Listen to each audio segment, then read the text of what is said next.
Jeff stepped out of the courthouse with a smile and a spring in his step.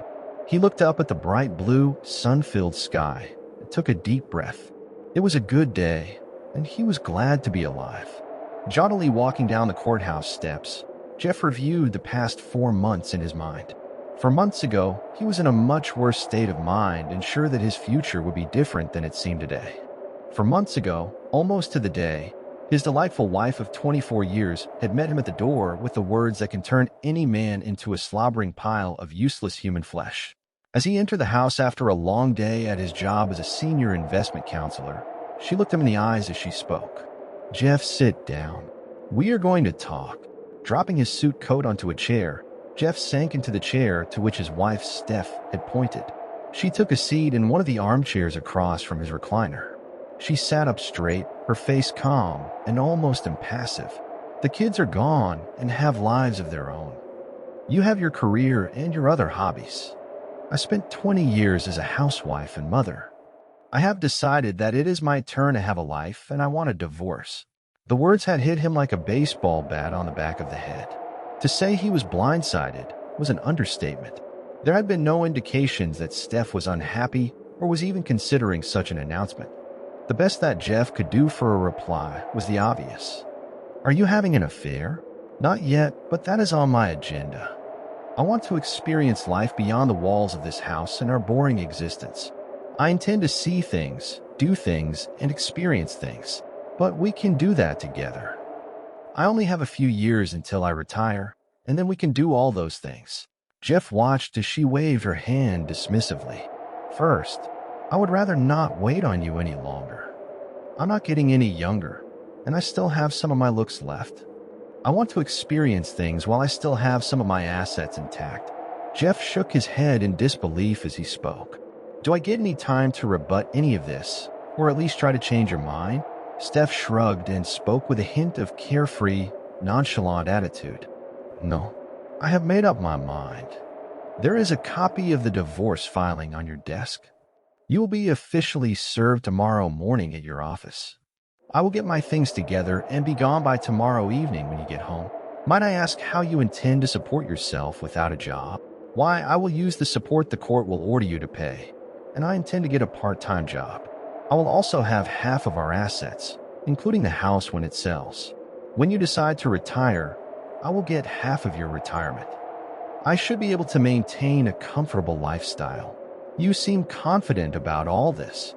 My lawyer explained it all very simply. "We live in a no-fault divorce state. The courts are quite lenient to wives.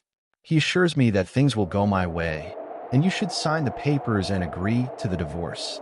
You don't mind if I get my legal advice, do you?" "Of course not. What do you think I am, a shrew and a nag? Get your attorney, look at the paperwork and the division of the assets, and I think you will find that it is a fair offer." With that, Jeff watched as she stood and headed upstairs to the master bedroom. He sat stunned before picking up his suit coat and heading to his study. As Steph had said, a packet of papers in a manila folder was sitting on his desk. He looked at the label on the file folder and read it slowly. Fieldton v. Fieldton, petition for dissolution of marriage. Steph was up and out of the house before Jeff was finished in the shower. He dressed for the office, retrieving the file folder from his desktop, where he paused to make a phone call to the head of the legal department of his firm. Jeff and Dan Springer played golf routinely. Jeff knew Dan couldn't represent him in the divorce. What Jeff needed was a recommendation for a top-notch family law attorney. He soon had what he required and made the second phone call. After a few minutes, he closed the call with an appointment for the next morning with the attorney. As promised, not long after he arrived at the office, his secretary announced Mr. Peter Paulson. Jeff asked her to send him in and waited for the door to open. A tall, rather gaunt man in his late 60s entered the office. Jeff rose to meet him with a hand extended. "Mr. Paulson, I assume you are here to serve me with the divorce papers from my wife?" Peter Paulson looked a little surprised. It was rare for someone receiving service to be so cordial and at ease. "Yes, sir." "Are you Jeffrey Fieldton?" "One and the same." "May I see some identification?" "Of course." Jeff presented his driver's license and watched as Peter Paulson checked the name and address against the card clipped to the front of the manila envelope he carried. "Thank you, sir." Paulson handed the manila envelope to Jeff. Jeff took the envelope and smiled at Peter Paulson. "Thank you. Do you need to take a photo or for me to sign something?" "I have never been served, so I am in unknown territory here."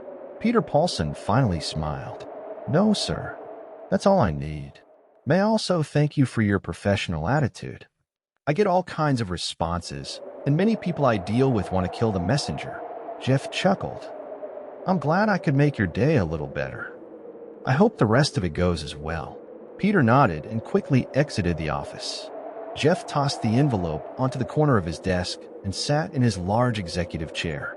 His fingers laced behind his head as he leaned back to think. He needed to plan, and he figured the sooner the better. Jeff stopped at the bottom of the steps leading up to the courthouse and leaned against the railing. He patted the papers in his pocket and smiled again. Things had worked out just as he had planned. He let his mind wander back to when he began to compose his response to the divorce petition he had been served. Sitting at his desk, he quickly began inventorying the assets of his marriage. As he suspected, his wife had already raided their joint savings and checking accounts, moving half of those assets out of the account. He immediately opened a new account at another bank, moving the remaining balances of the checking and savings account to his new bank. Checking his credit card accounts, he found that the balances had all been paid off and the accounts closed. He assumed Steph had opened a new account for herself. He wondered how she managed to convince a credit card company to give her a line of credit with no job, no work history, and no assets. Jeff noted that his Amex card was still open. That wasn't surprising since it was not a joint account, but in his name only. His next steps were to further protect himself. A call to his cell phone provider canceled the service on his wife's cell phone. Another phone call and the insurance on her car was canceled, and he received a tidy little refund on the policy premiums. Next, he called their old bank, speaking with a banker who he had dealt with exclusively, and explained the situation and what he had been doing. The banker, more of a friend than a business associate, was distraught to hear what was happening but understood Jeff's actions. Jeff then explained that the SUV that his wife normally drove was titled in her name.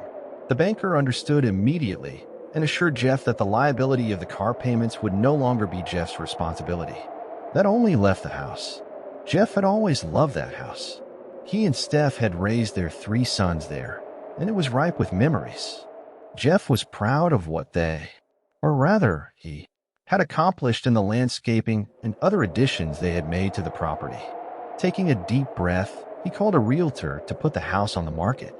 He was sure that Steph didn't have the funds to buy out his portion of the equity, and it would have to be sold to satisfy the demands of the divorce settlement. Steph would have to agree and sign the listing agreement. Jeff instructed the real estate agent to contact Steph about getting her signature.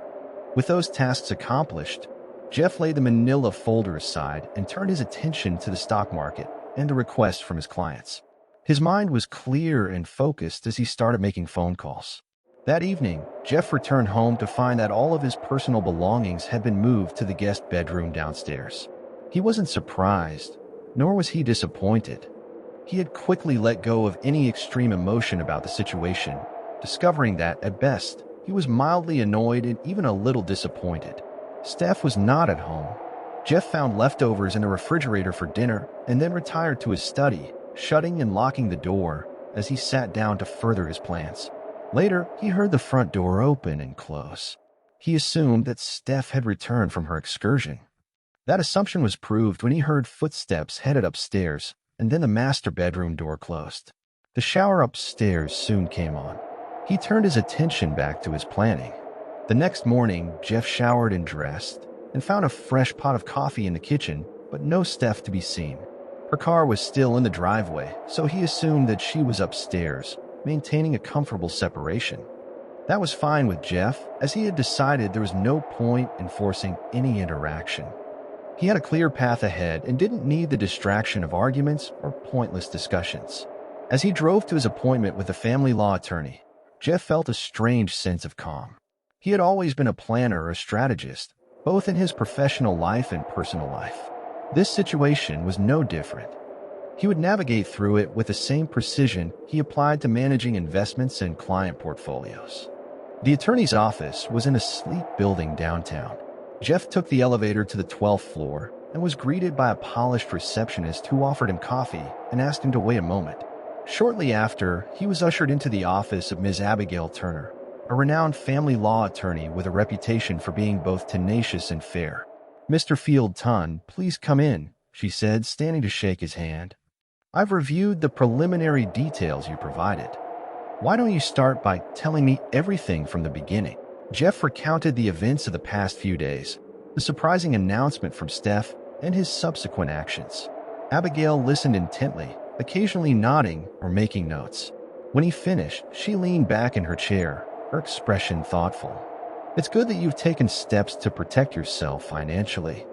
However, there are other aspects we need to address. I'll draft a response to the divorce petition and file it with the court. We'll also need to address the division of assets, potential alimony, and any other claims she might make." Jeff nodded. "What are the chances of this being a smooth process?" Abigail gave a small smile. "In my experience, it's rarely smooth. However, given your proactive measures and the fact that your children are grown and out of the house, it might simplify some aspects. I'll handle the legal side, but I'll need you to be prepared for negotiations and possibly court appearances." "Understood," Jeff replied, feeling a mix of relief and determination. "I'm ready to do whatever it takes." The following weeks were a whirlwind of meetings, paperwork, and strategic planning. Jeff continued his routine at work, finding solace in the familiar demands of his job. His colleagues noticed a change in him. He seemed more focused, almost as if he thrived under the pressure of the personal upheaval. At home, the atmosphere remained tense but civil. Steph had found a small apartment and was in the process of moving out. They communicated through terse notes and occasional text messages, primarily about logistics and necessary arrangements. One evening, as Jeff was sorting through some old photos in the study, he came across a picture of their family from a vacation years ago. The boys were young, all smiles and excitement. Steph looked happy, her arm wrapped around Jeff's waist. He felt a pang of nostalgia and a fleeting sense of loss for what had been. But he quickly shook it off. This was a new chapter, and he was determined to make the most of it. He wasn't going to dwell on the past or what could have been. Instead, he focused on the future and the possibilities it held. The day of the court hearing arrived sooner than expected. Jeff and Abigail sat across from Steph and her attorney in a small, formal conference room. The judge presiding over the case was known for being fair but firm. He listened to both sides, reviewing the proposed division of assets and the terms of the divorce. To Jeff's surprise, Steph's demeanor had shifted. She seemed more subdued, almost regretful. When it was her turn to speak, she addressed the judge with a calm, measured tone. "Your Honor, I've had time to reflect on my decision. While I still believe that our marriage has run its course, I want to ensure that the process is as amicable as possible. Jeff and I have shared many good years, and I don't wish to cause any more strife than necessary." The judge nodded, his expression neutral. "Very well. I appreciate your cooperation. Let's proceed with the terms."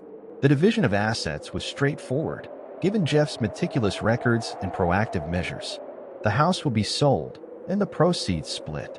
Steph would receive a portion of Jeff's retirement savings, but not as much as she had initially anticipated. Alimony was granted for a limited period, allowing Steph to get back on her feet.